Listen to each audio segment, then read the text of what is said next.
Welcome back sa ating channel. For today's video ay sisir ko sa inyo kung paano ko na-unlock ang 60,000 watch hour ko guys. Bawat isang content creator, lalo na yung mga hindi kilala na maliliit na content creator, ay mayroong kanya-kanyang mga experience o mga pinagdaanan bago sila na-monetize. At iyon ang mga paborito kong panoorin noon pa man. Kaya ako naman ngayon ang magkukwento sa inyo kung paano ko na-unlock. Hindi ko sinasabi na gayahin nyo ako, pero at least man lang magkaroon kayo ng idea. Nasa sa inyo na yung kung gagawin nyo or hindi. Balik tayo sa nakaraan. Kung matatandaan nyo, ay nauso ang music on Reels na milyonis ang kitaan ng mga content creator. At isa na ako sa na-inspired na gumawa ng mga Reels. Hindi naman talaga ako nag-upload sa aking mga Facebook. Pero nung narinig ko yun ay nagbaka sakali ako. At ang ginawa ko ay nag-effort talaga ako, gumawa ako ng maraming mga Reels. Sinubukan kong gumawa sa abot ng aking makakaya na gumawa ng mga video na quality. At sinubukan ko na rin ang payo ng mga ibang content creator na mag-upload ng video at malay mo ay mayroong isa dyan na mag-viral. Pero sa kasamaang palad ay wala guys. Ang pinakamataas na naabot ng aking watch hour ay 22,000. Hanggang doon lang. At umabot ang balita noong nagkasahuran na yung palang milyonis na kitaan sa Reels ay glitch lang pala yun. So, ang nangyari ay nawalaan na ako ng gana na mag-upload. Nag-upload lang ako paunti-unti at nagbaka sakali ako na ma-unlock ko at in-stream ads man lang. So, ang nangyari ay wala. Pinabayaan ko ang aking channel. Pero nandoon pa ang kagustuhan ko na ma-monetize. Nung tiningnan ko ang aking watch hour ay bumaba na ng 12,000. So, ang aking 22,000 ay bumaba ng 12. So, bumaba siya ng 10,000 watch hour na bawasan. Dahil doon ay nawalaan na ng gana sa mga Reels na yan.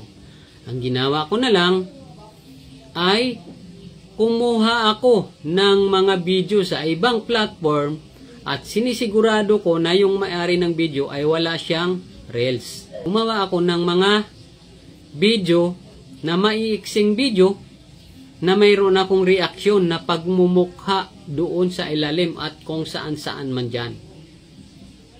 Mula nun guys ay umaabot na ng mga 10,000 plus pataas.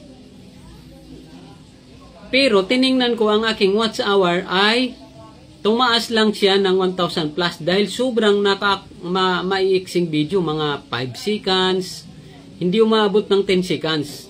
Pero matataas ang views. Ginawa ko, medyo tinaasan ko yung mga oras doon sa mga video na kinukuha ko. Nangyari, medyo dinamihan ko, siguro mga 10.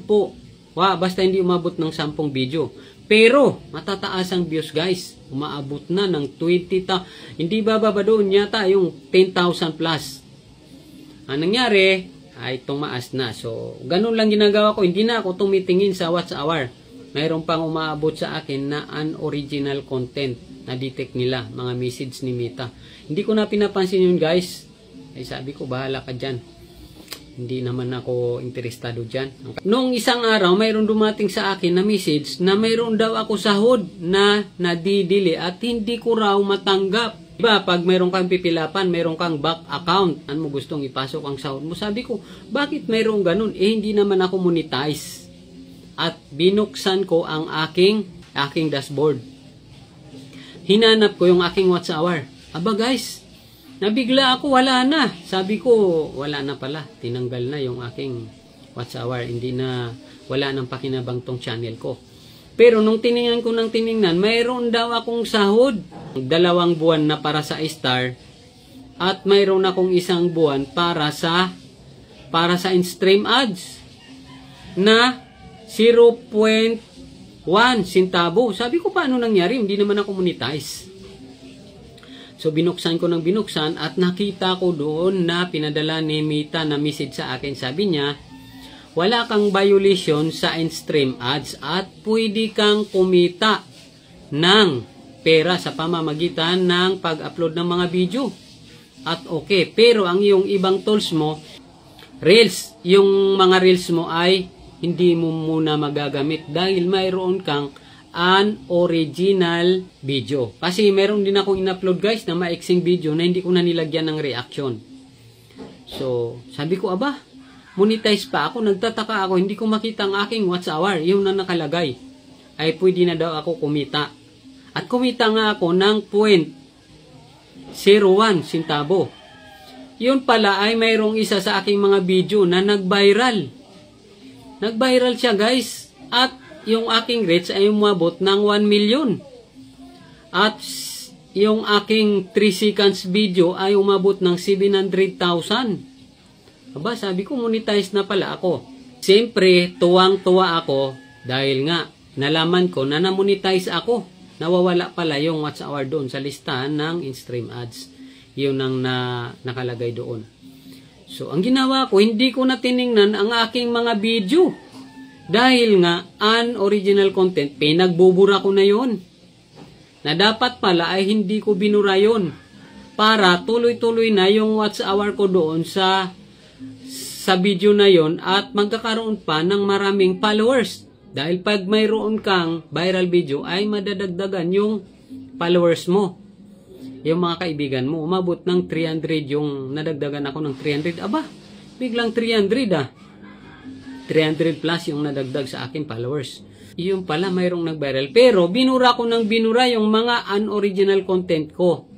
Nakalagay nga doon na hindi ako mamonetize sa aking Reels at sa ibang tools dahil nga doon sa unoriginal content.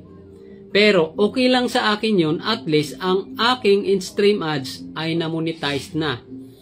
Kaya noong nag-upload ako ng mga video ay 3 pa lang, ay sinubukan ko ay mayroong ads sa ibaba ng aking video. Pero yun pala guys ay hindi pala 24 hours ay kada buksan mo yung video na yun ay mayroong ganon. Hindi pala ganon. Iba-iba nawawala, minsan mayroon.